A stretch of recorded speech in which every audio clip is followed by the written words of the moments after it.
Okay, this is a video for your Chapter 10, Exercise 50.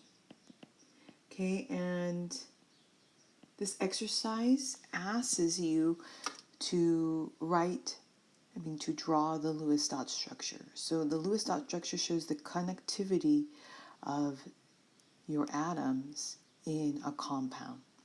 Okay, and I wrote down the steps here. The example we're going to work with is your first assigned problem, which is for H2CO. The first step is determine the total number of valence electrons.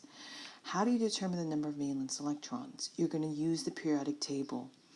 Whatever element you have, look at the group number it belongs to, and that will be its number of valence electrons. For example, if you look at hydrogen on the periodic table, it's under group 1.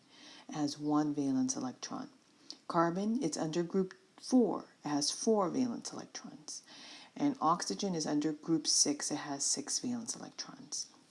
Okay, but since we have 2 hydrogen, we're going to take 2 times 1. We have 1 carbon, which is 4 valence electrons, and then we have oxygen, which contributes 6 valence electrons. So if you add that all up, the total number of valence electrons in H2CO is 12 valence electrons. Okay, so that's your first step. Second step, identify what the central atom is.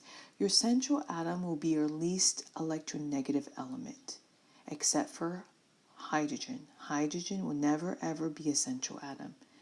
Since carbon is less electronegative than oxygen, it will be your central atom.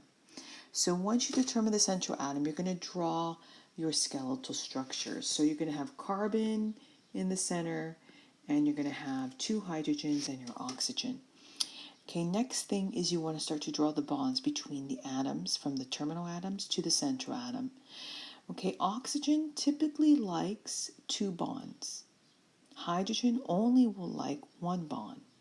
Carbon can have double bonds, it can have triple bonds. It usually likes 4 bonds. What's important here is to make sure that each atom has an octet. Hydrogen will never have an octet. Okay, since oxygen likes double bonds, I put a double bond between the oxygen, and hydrogen likes single bonds. It has single bonds to the carbon. Okay, so right now we've used 1, 2, 3, 4, 5, 6, 7, 8 valence electrons. Okay, sorry, we've used 1, 2, 3, 4, 5, 6, 7, 8 valence electrons. I should change this to 8 valence electrons. Since we have 8 valence electrons and we have a total of 12 to use up, we have 4 more valence electrons to use.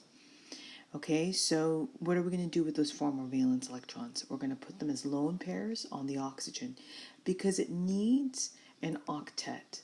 An octet means it has to have 8 electrons.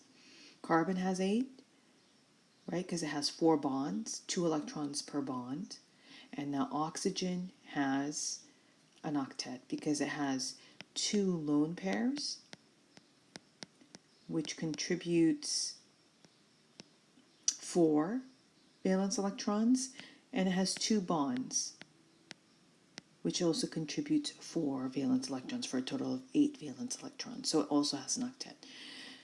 Okay, so these are the steps to writing your Lewis structure.